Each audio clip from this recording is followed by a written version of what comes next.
दुनिया के ज्यादातर डेमोक्रेसीज में, यहां तक कि कुछ डिक्टेटरशिप्स में, अगर आप एक सरकारी पद पर बैठे बैठे घूस लेते हुए पकड़े जाते हो, वो भी ऑन कैमरा, तो आपका करियर वहीं समाप्त मान लिया जाता है, खत्म। अगर देश की जुडिशरी जिंदा हो तो सालों तक वो नेता सलाखों के पीछे भी पड़ा रह सकता है। लेकिन अगर आप मदर ऑफ डेमोक्रेसी में ऐसा करते पकड़े जाते हो तो आपको मिलता है करियर प्रोग्रेशन, देश के सबसे बड़े पॉलिटिकल पार्टी के साथ जुड़ने का मौका और सबसे महत्वपूर्ण राज्यों में से एक की कमान संभालने का। बड़े धूमधाम के साथ बंगाल में पहली बार एक बीजेपी का चीफ मिनिस्टर शपथ लेता है। इतिहास बनाने वाले इस शख्स का नाम है शुभेंदु अधिकारी। आमी शुभेंदु अधिकारी ईश्वरेर नामे शपथ करितेछि जे। अगर आपने बीते कुछ सालों में बंगाल की पॉलिटिक्स को देखा हो तो आप इन्हें हिंदुत्व के नए पोस्टर बॉय के रूप में जानते होंगे। Back to back communal statements, openly anti Muslim stance और हार्डकोर हिंदू नेशनलिस्ट विजन। जैसे इजराइल सिखाया गाजा में, हमारी भारत की 100 करोड़ हिंदू सबक सिखाना चाहिए। ওসব ধর্মনিরপেক্ষতা চলবে না, এই দেশের নাম হিন্দুস্তান, এখানে হিন্দুরা রাজত্ব করবে। लेकिन अगर आपने इनकी पूरी राजनीतिक सफर को देखा हो तो आपको भगवा रंग सिर्फ एंड की तरफ दिखेगा इस पिक्चर के, क्योंकि इन्होंने अपनी ज्यादातर जिंदगी इसी हिंदुत्व ब्रिगेड के खिलाफ लड़ते लड़ते बिताई है। शुभेंदु अधिकारी का केस इसीलिए और भी ज्यादा दिलचस्प है। घाट घाट का पानी पिया है, लेफ्ट से लेकर राइट तक तार इनके हर जगह जुड़े हुए हैं और मुश्किल से मुश्किल हालात से बच निकलना कोई इनसे सीखे। इन शॉर्ट भारत की राजनीति का दर्पण है शुभेंदु दा, और इसी बात का प्रतीक भी है कि बंगाल आने वाले 5, 10, 15 सालों में कित्थे जाएगा। शुभेंदु दा ने अपने 3 दशक लंबे पॉलिटिकल करियर में वैसे तो सब कुछ देखा है, बिग टिकट इलेक्टोरल विक्ट्री से लेकर इन्फ्लुएंशियल मिनिस्टीरियल पोस्ट तक, कंट्रोवर्सी से लेकर क्रिमिनल केसेस और करप्शन एलिगेशन तक। लेकिन एक सीनियर पॉलिटिशियन होने के बावजूद आपको उनके करियर में एक चीज जरूर नहीं मिलेगी, और वो है आइडियोलॉजिकल कमिटमेंट और लॉयल्टी। 3 दशकों में 3 बार पार्टी बदल चुके हैं शुभेंदु दा, कभी किसी के साथ नहीं हुए सिवाय अपने। कांग्रेस ने उन्हें पॉलिटिक्स में लॉन्च किया, लेकिन वो कुछ ही सालों में तृणमूल के साथ आ मिले, फिर तृणमूल का हाथ पकड़कर वो सत्ता के गलियारों तक पहुंचे। नक्सलियों के साथ सांठगांठ के एलिगेशन भी देखे। टीएमसी के लिए सालों तक काम करने के बाद जब उन्हें लगा करियर ग्रोथ कुछ रुक सा रहा है तो उन्होंने फिर से स्विच मारा। अब बीते 6 सालों में उन्होंने अपने आप को सफलतापूर्वक भगवा रंग में ढाल लिया है। हमारे विशाल देश में वैसे तो चीफ मिनिस्टर्स आते जाते रहते हैं, पार्टी भी लोग बदलते हैं, लेकिन शुभेंदु दा हमें यह सिखाते हैं कि एथिक्स, आइडियोलॉजी, लॉयल्टी सिर्फ किताबी बातें हैं। स्कूल के बच्चे पढ़ें और भूल भी जाए तो बेहतर है, क्योंकि एंड में क्या मैटर करता है वो है पावर। इसके लिए एक्सट्रीम लेफ्ट से हाथ मिलाना हो या एक्सट्रीम राइट का पोस्टर बॉय बन जाना हो, सब कुछ मंजूर है। लेकिन यहां अपॉर्चुनिस्ट सिर्फ शुभेंदु दा नहीं है। दशकों से बंगाल में घुसने की कोशिश कर रहा बीजेपी सालों से ममता के इस राइट हैंड मैन को अलग अलग मुद्दों पर निशाना बनाते आई है। कभी नक्सलवादियों को हथियार सप्लाई करने की बातें उछाली गई, कभी प्रधानमंत्री मोदी ने खुद भ्रष्टाचार के मुद्दे पर शुभेंदु को घेरने की कोशिश की। कैमरा के सामने अच्छा लाओ लाओ और ऐसे कुर्ते में रख देते हैं, और चेहरा कितना भोला भाला था, ऐसा लगता था ये तो रोज की आदत वाले लगते हैं। और आयरनी प्रो मैक्स इस बात की है कि जिस शुभेंदु अधिकारी पर सालों तक बीजेपी ने एंटी हिंदू होने का आरोप लगाया, आज उसी इंसान को बंगाल का नए हिंदू हृदय सम्राट बनाने की कोशिश कर रही है बीजेपी। इस मामले में शुभेंदु का पॉलिटिकल करियर बहुत हद तक आसाम के हिमंत बिस्वा से मिलता है। सालों तक कांग्रेस में काम किया, पॉलिटिकल ट्रेनिंग ली, एक्सपीरियंस लिया और बाद में करियर ग्रोथ के लिए बीजेपी स्विच किया, और बीजेपी आते ही हार्डकोर एंटी मुस्लिम बयानबाजी पूरे तरीके से शुरू हो गई और फिर सीएम की गद्दी भी मिली। अनफॉर्चुनेटली आज यही भारत की राजनीति का असली कैरेक्टर भी दिखाता है, जहां आइडियोलॉजी, पार्टी लॉयल्टी, यहां तक कि पास्ट स्ट्रगल, पास्ट स्टेटमेंट्स भी कोई मायने नहीं रखती है। इसीलिए कोई फर्क नहीं पड़ता है अगर कोई नेता सारी जिंदगी बीजेपी को गालियां दे रहा हो या बीजेपी सारी जिंदगी उस नेता को निशाना बनाता आया हो। अगर आप अपने साथ वोट ला सकते हो तो पार्टी में आपका स्वागत है। सिर्फ आपका पोटेंशियल आंका जाएगा, आपकी आइडियोलॉजिकल स्टैंड तो बदल ही सकती है। लेकिन क्या शुभेंदु दा का रंग बिरंगा पॉलिटिकल करियर बंगाल को बचा पाएगा या और बिगाड़ेगा? सत्ता में आने के लिए शुभेंदु दा ने खूब मेहनत की है, सारे हथकंडे अपनाए हैं, इस पर कोई डिबेट नहीं है दैट ही डिजर्व्स इट। लेकिन वो काम तो ममता बनर्जी ने भी किया था। लेकिन क्या अब सत्ता पाने के बाद गवर्नेंस पर ध्यान जाएगा या फिर वही बंटवारे की राजनीति खेली जाएगी? ये बात का जवाब आपको शुभेंदु दा के इतिहास से जरूर मिलेगा, ट्रैक रिकॉर्ड से मिल सकता है। दिसंबर 2020 ये वो समय था जब शुभेंदु अधिकारी को अचानक से एहसास होता है कि अरे बंगाल में तो ममता सरकार एंटी हिंदू हो गई है। अरे सालों से बांग्लादेशी घुसपैठियों को शरण दे रही है। बंगाल में तो जिहादी और कट्टरवादी फैल रहे हैं और अब बंगाल में एक हिंदू नेशनलिस्ट सरकार की जरूरत है। इसीलिए उन्होंने तुरंत टीएमसी की विरोधी पार्टी आर्च नेमेसिस बीजेपी को ज्वाइन करने का फैसला कर लिया। अब इसे कहते हैं मास्टर स्ट्रोक थिंकिंग। बस फिर क्या था, तभी से शुभेंदु दा भगवा ब्रिगेड के साथ बंगाल में कोने कोने में हिंदुओं को जगाने में लगे हुए हैं।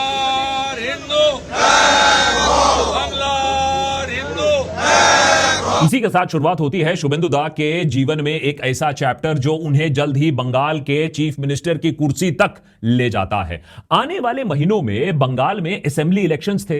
यह शुभेंदु के लिए सबसे पहला भगवा रंग का टेस्ट होने वाला था। हालांकि 2021 के असेंबली इलेक्शंस में बीजेपी का वोट शेयर लगभग 4 गुना बढ़ा, लेकिन अभी भी वो सरकार बनाने के नंबर के बहुत पीछे थी, 77। लेकिन शुभेंदु अपना पहला टेस्ट पास कर चुके थे। भगवा रंग उन पर जमने लगा था। अब बारी थी उसे और गहरा करने की। इसके लिए शुभेंदु दा बीजेपी के ऑफिशियल लाइन से एक कदम आगे भी निकल पड़े। एक तरफ जहां प्रधानमंत्री नरेंद्र मोदी सबका साथ सबका विकास का नारा देते आए हैं, वहीं बंगाल में शुभेंदु दा ने सीधा सीधा कह दिया, प्रधानमंत्री को लिटरली कॉन्ट्रडिक्ट कर दिया। कहा कोई जरूरत नहीं सबका विकास कहने की, कोई जरूरत नहीं एंटी नेशनल मुसलमान और नेशनलिस्ट मुसलमान में कोई फर्क ढूंढने की। सुनिए जरा। আমিও বলেছি রাষ্ট্রবাদী মুসলিম, আপনারাও বলেছেন सबका साथ सबका विकास। আর বলবো না, বলবো जो हमारे साथ हम उनका साथ। हालांकि इस बयान पर उन्हें बाद में सफाई देनी पड़ी। The slogan raised by the Honorable Prime Minister, it's a slogan of the NDA government. My statement is not related with the government slogan. लेकिन बीजेपी को वैसे में भी कोई खास इस बयानबाजी से दिक्कत नहीं हुई। उनके लिए तो नेता जितना रेडिकल हो, बयान जितना हेटफुल हो, उतना अच्छा। उन्हें देने के पारे मियाँ कष्ट दियक ना अपनिও दियक। रिक्शात उठिले 5 टका भाड़ा होले 4 टका दी। चाहे कल हेमंता हो, आज शुभेंदु दा हो, भारत में लोगों को फिसलती हुई आर्थिक हालत, बिगड़ती हुई देश की छवि, बढ़ती हुई बेरोजगारी से ध्यान भटकाने के लिए कम्युनल पॉलिटिक्स खेला जा रहा है और लोग भी इस दलदल में जानबूझकर फंस भी रहे हैं, आंखें खोलकर फंस रहे हैं। चाहे वो अपनी फटी चड्डी में हो, लेकिन इस दलदल में जा रहे हैं। जैसे जैसे 2026 के चुनाव पास आते हैं, शुभेंदु दा की बयानबाजी और भी ज्यादा रेडिकल, और भी ज्यादा हार्डलाइनर, प्रो हिंदू बनने लगती है, ओपनली एंटी मुस्लिम होने लगती है। अभी पिछले ही साल असेंबली के सीधा बाहर उन्होंने मीडिया को कहा कि बीजेपी के सत्ता में आने के बाद टीएमसी के सारे मुस्लिम एमएलएस को सड़क पर फेंक दिया जाएगा।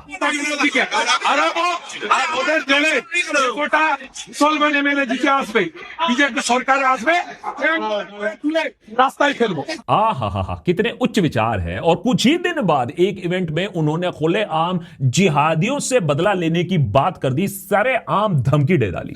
मार्क करब, स्पेसिफिक नामे एफआईआर करब, छाड़बो ना, छाड़बो ना, छाड़बो ना। अब जिनको समझना है वो तो साफ समझते हैं कि जिहादियों से उनका क्या मतलब है। और ये सारा communal spin, communal politics actually काम भी करता है। फाइनली बंगाल चुनाव में उन्हें और उनकी पार्टी को भारी बहुमत से सरकार बनाने का मौका भी मिलता है। अब इसके पीछे एसआईआर का कितना हाथ था, कितना टीएमसी की नाकामयाबी थी, इस पर हमने अलग से एपिसोड बनाकर रखा है। लेकिन फैक्ट तो यही है कि चुनाव के बाद शुभेंदु के हौसले और भी ज्यादा बुलंद हो जाते हैं।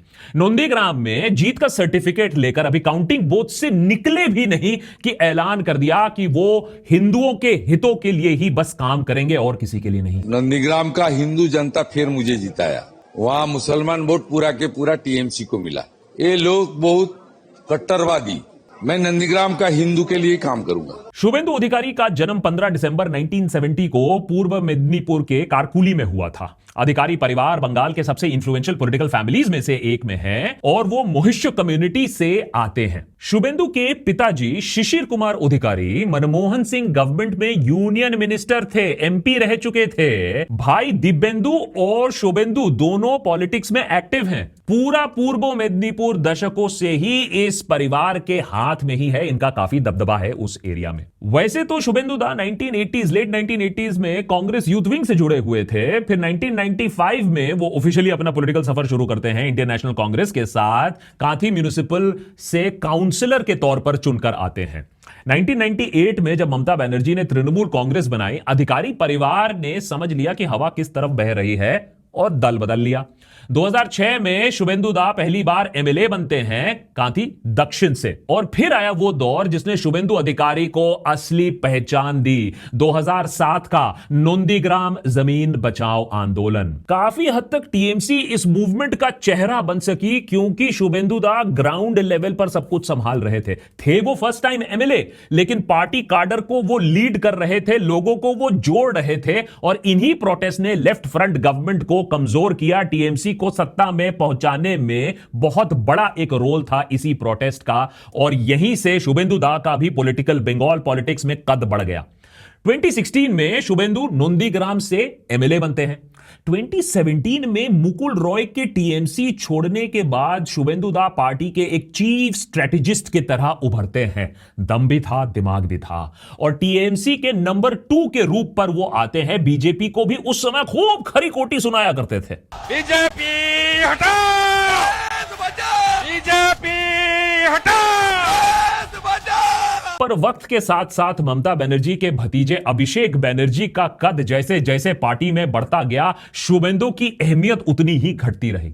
नवंबर 2020 में उन्होंने ट्रांसपोर्ट और इरिगेशन मिनिस्ट्री से इस्तीफा दे दिया और सीधा दिसंबर 2020 में बीजेपी ज्वाइन कर लिया। 2021 की असेंबली इलेक्शन के सिर्फ कुछ महीने पहले इतना बड़ा यह चेंज होता है।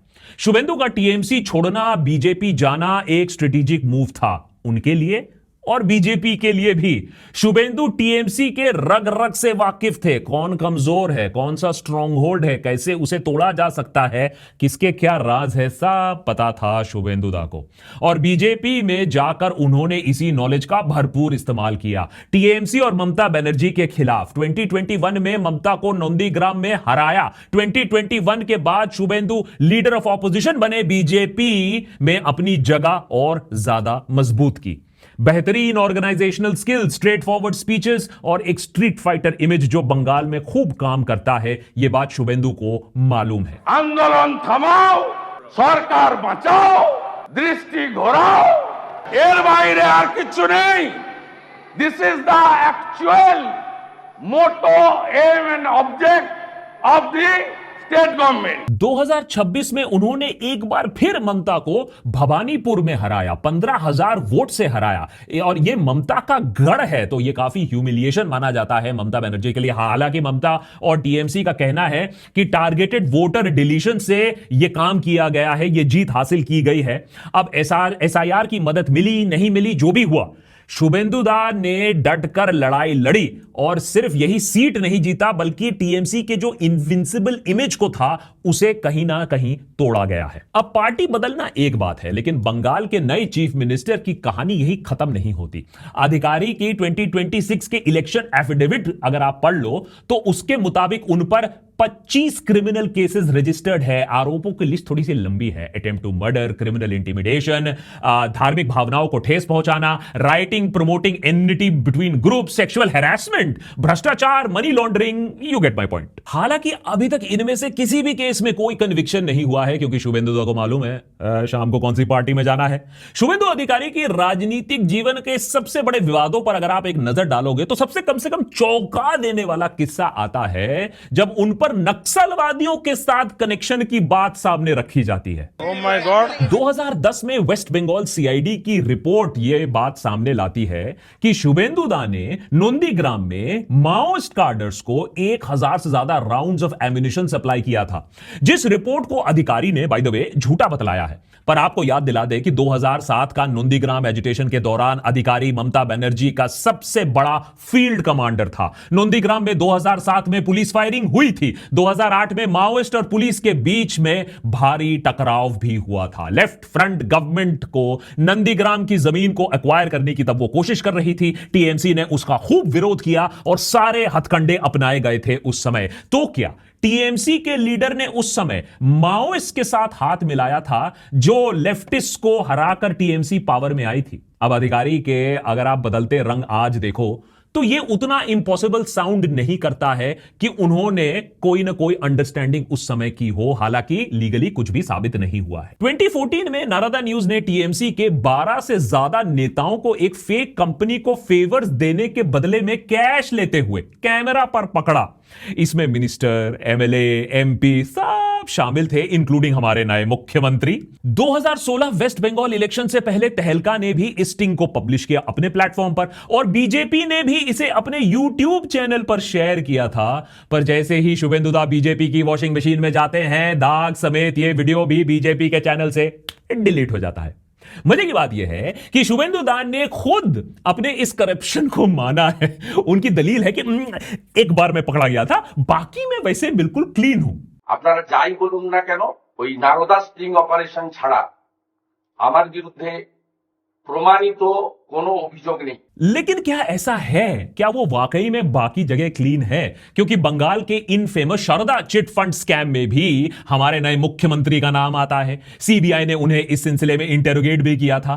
2020 में अधिकारी ने जब बीजेपी ज्वाइन कर लिया तो उसके कुछ दिन बाद शारदा ग्रुप के चेयरमैन सुदीप्ता सेन ने प्रधानमंत्री मोदी को पत्र लिखकर यह बताया कि जिन लीडर्स ने उनसे पैसे लिए थे वो तो अब बीजेपी ज्वाइन कर रहे हैं।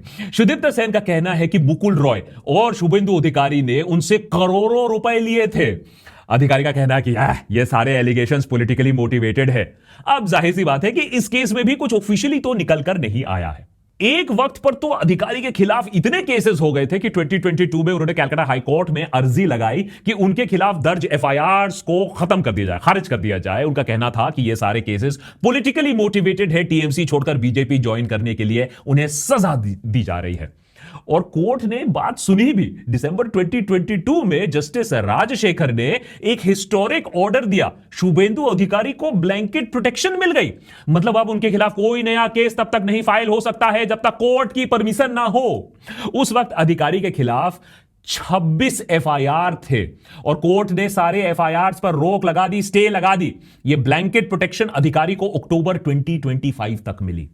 इसके अलावा बीते 13 सालों में शुभेंदु के 4 करीबी स्टाफ मेंबर्स की भी रहस्यमय तरीके से मौत हो जाती है। जवाब हमें कभी नहीं मिलता है। 6 मई को इलेक्शन रिजल्ट से सिर्फ 2 दिन बाद शुभेंदु अधिकारी के पर्सनल असिस्टेंट्स चंद्रनाथ रात को 3 गोलियां मारकर उनकी हत्या कर दी जाती है। अगर आई विटनेसेस की बात करें तो वो बताते हैं कि यह एक प्लान्ड प्रोफेशनल हिट लग रहा था, जहां गाड़ियां इस्तेमाल की गई थी, मोटर बाइक्स इस्तेमाल किए गए थे, फॉरेन पिस्टल्स इस्तेमाल किए गए थे।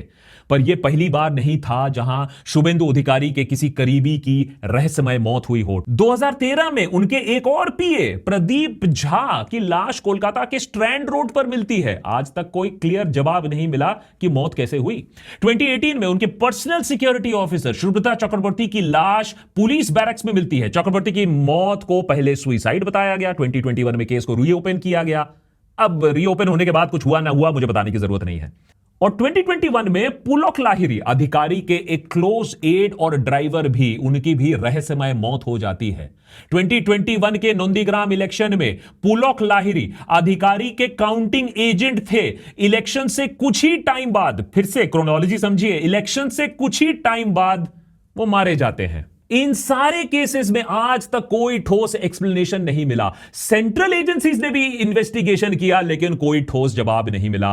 अब आने वाले 5 सालों में तो शायद ही कोई क्लैरिफिकेशन होगा। कभी कांग्रेस, कभी टीएमसी, कभी नक्सलियों के साथ हाथ मिलाना, हथियार सप्लाई करने का आरोप।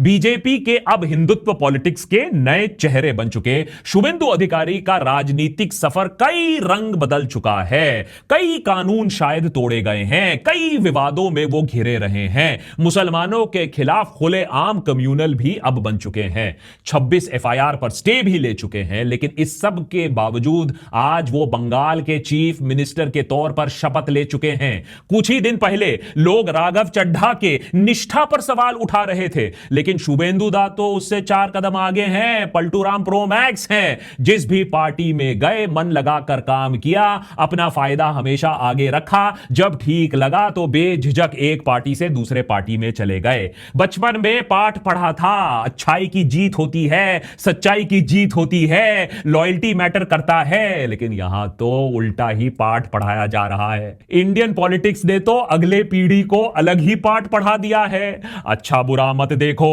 अपना फायदा देखो, दूसरों को कुचलो, आगे बढ़ जाओ। शुभेंदु अधिकारी का नाम बंगाल के इतिहास में बीजेपी के पहले मुख्यमंत्री के दौर पर तो दर्ज हो गया, चलो मैटर इज सेटल्ड। अब देखना यह है कि अब वो इतिहास बनाएंगे, बंगाल को उस दलदल से निकाल पाएंगे जिसमें लेफ्ट और टीएमसी ने इतने दशकों तक उसे छोड़ा है, या फिर से बंगाल में बंटवारे की राजनीति होगी, हिंदू मुसलमान, veg non veg, us versus them की राजनीति दिखेगी और बंगाल उसी दलदल में फंसा रहेगा।